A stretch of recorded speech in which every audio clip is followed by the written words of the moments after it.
যে তার শাখা কেটে দেয় গাছ তাকেও ছায়া দেয়। নিশ্চয়ই বুঝতে পারছেন গাছের আত্মত্যাগ।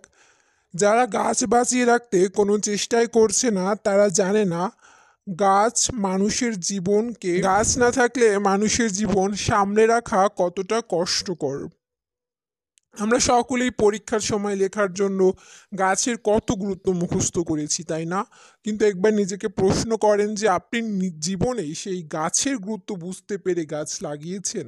দেখেন, সরকার, গণমাধ্যম বা কিছু সংগঠন যতই বিনামূল্যে গাছ বিতরণ করুক বা যতই আপনাদের গাছ লাগাতে উৎসাহিত করুক, যদি আপনি সচেতন না হন তাহলে এসবের কিছুই কাজে আসবে না হয়তো।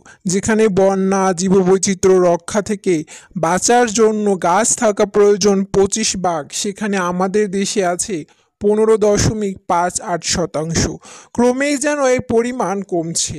এর কারণ আমরা গাছের গুরুত্ব, যে গাছ ফল দেয়, ফুল দেয়, ছায়া দেয়, অক্সিজেন দেয়, মাটির উর্বরতা রক্ষা করে, খরা, বন্যা, প্রাকৃতিক দুর্যোগ থেকে প্রতিরোধ করে, সব কিছুই জানি।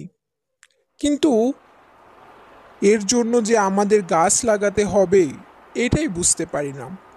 সব কিছুই জানি কিন্তু গাছ লাগাই না।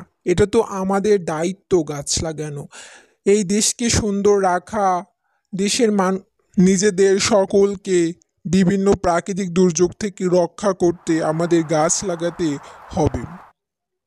গাছ না থাকলে আমাদের বেঁচে থাকতে কষ্ট হবে। আমরা গাছ কেটে ফেলি, বাড়ি বানাচ্ছি। হ্যাঁ, বাড়ি বানানো দরকার, কিন্তু যদি বন্যা আসে তাহলে সেই বাড়ি আর থাকবে না। তাই গাছ কাটলে আবার গাছ রোপণ করতে হবে। নিজেদের সচেতন